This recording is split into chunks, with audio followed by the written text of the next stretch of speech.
Toby was shunting in the yard when Billy puffed in. Hello, Toby. Hello, Billy. Sir Topham has called me here. He said he has something to say to me. Do you know what it's about? I don't know, said Toby, but I do assume that these cars must be for you. He said that you did have trucks to collect at the yard, and I assume I was shunting them this entire time. Well, your assumption is mistaken. No, it isn't, said Toby. Yes, it is, puffed Billy. I'm not to collect these silly trucks. The trucks scowled crossly at Billy. They were going to pay him out one way or another. What do you mean? Said Toby. These are for you. No, they are not, protested Billy. Yes, they are. No, they're not. Yes, they are. No, they aren't. Toby and Billy continued to argue about whose trucks they were, until the sun began to go down. Just then, Sir Topham had arrived on board Winston. What's the problem? asked Sir Topham Hatt. Billy won't accept the fact that these trucks are for him. That's because they aren't, protested Billy. They are. They aren't. They are. Now, you two, said Sir Topham Hatt. Calm down, growled Winston. Billy, these cars are in fact for you, said Sir Topham Hatt. I have decided to let you do some quarry work, Billy. We'll be working in Center Island Quarry. Billy was cross. He didn't like quarry work. He only liked yard work. Me work in a quarry? He growled. I can't. I won't. But Billy raced away. Come back here, Billy, boomed Sir Topham Hatt. Billy had backed so fast he was already at the back of the yards. He heard Sir Topham Hatt booming, and he puffed back at once. Fine. You don't have to actually work in the quarry. You can take the quarry cars down to the mine. The mine near the Sodor suspension bridge must be fixed. It is not safe for engines to travel through the mine in order to get to the bridge. And lots of engines, like Gordon, Henry, and other mainline engines, take that bridge with their trains. So you can take the trucks and the miners to fix the mine. Billy decided to help.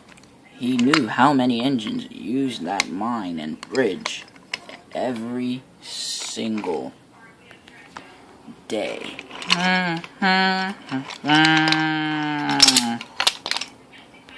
And, continued Sir Topham Hatt, there is deep water under that mine, so please be aware and respect the danger notice. The danger sign should read, Danger. Engines must not chuff past this point. Please respect it, said Sir Topham Hatt. I don't want any more engines falling down mines. Billy was puzzled. What did Sir Topham Hatt mean by I didn't want any more engines falling down mines? What he meant was, said Toby, once Thomas fell down a mine, and then, about 2 years later, Percy fell into the sea. They had to get quayside cranes to fish Percy out, and Gordon had to pull Thomas out. They were dreadful accidents. I'm not silly, said Billy. I won't have an accident. But Billy was conceited. He didn't quite understand about falling down mines. Billy backed down onto his train. Toby puffed up alongside Billy. Lang. Remember, Billy, be careful near the mine. You don't want to be like Thomas and Percy. I'm not going to be like Thomas and Billy, said Percy. And Billy steamed away. I'm not so silly like they are. I hate to say this, said Toby's driver, but he'll be in trouble soon. Yes, agreed the fireman. Deep trouble. Toby dreadfully agreed. Puffing out of the quarry, Billy met some more engines. Look at me, he boasted. I'm being a really resourceful engine. Unlike you. What a horrible engine, said Paris. right, said Hugo. And along the way he passed Hugo and Carter.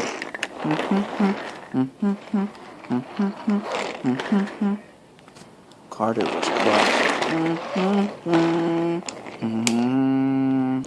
Billy was enjoying himself. Billy arrived at the quarry to have his stone cars loaded up. He steamed into the tunnel.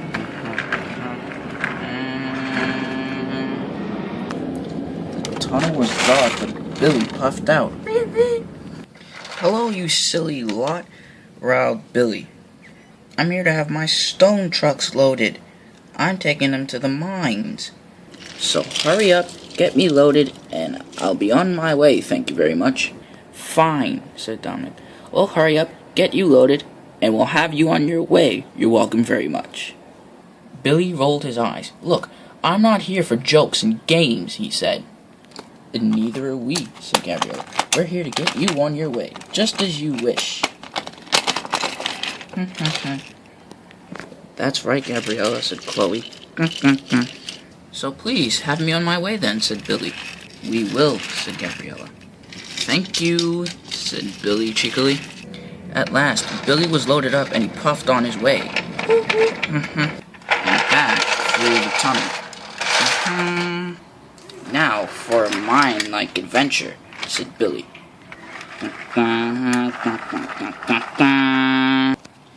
At last, Billy shunted his freight trucks into the mine. Billy and his driver saw the sign. "Danger! Engines must not chuff past this point."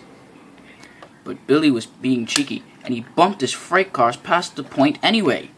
Billy jerked his driver off the footplate. "Whoa!" his driver cried. "Watch out! Help!" Billy had fallen into the mine. Billy was sunk. "Fire, water, and smoke! Get me out! Get me out!" The troublesome trucks laughed. "Ha! That'll teach you for calling us silly," they giggled. Billy waited until night time when the cranes came. Belle and Rocky the crane arrived to rescue Billy. "Are you all right now, Billy?" asked Rocky. "We'll have you home in the morning," said Belle. Billy sure hoped so. The next morning, Belle shunted Billy home. All the engines could see what happened. Duck found things very funny indeed. "What are you looking at? Stop laughing," said Billy. Rocky and Belle shunted Billy into Tidmouth's sheds. "Well, well, well," chuckled Toby. "What do you know? Good old Billy's fallen down a mine." Nolani and Gordon wanted to know what had happened. Toby told them everything. Later on, Belle shunted Billy into the yards. "You must wait here for Madison to collect you and take you to the quarry," said Belle. "Goodbye, Billy." Gabriella, Dominic, and Chloe puffed into the yards. "Serves you right for always teasing," said Gabriella. "That's gotta suck," said Dominic. "We hoped you learned your lesson," said Chloe. "Now I think Billy knows the importance of reading danger signs and not falling down mines."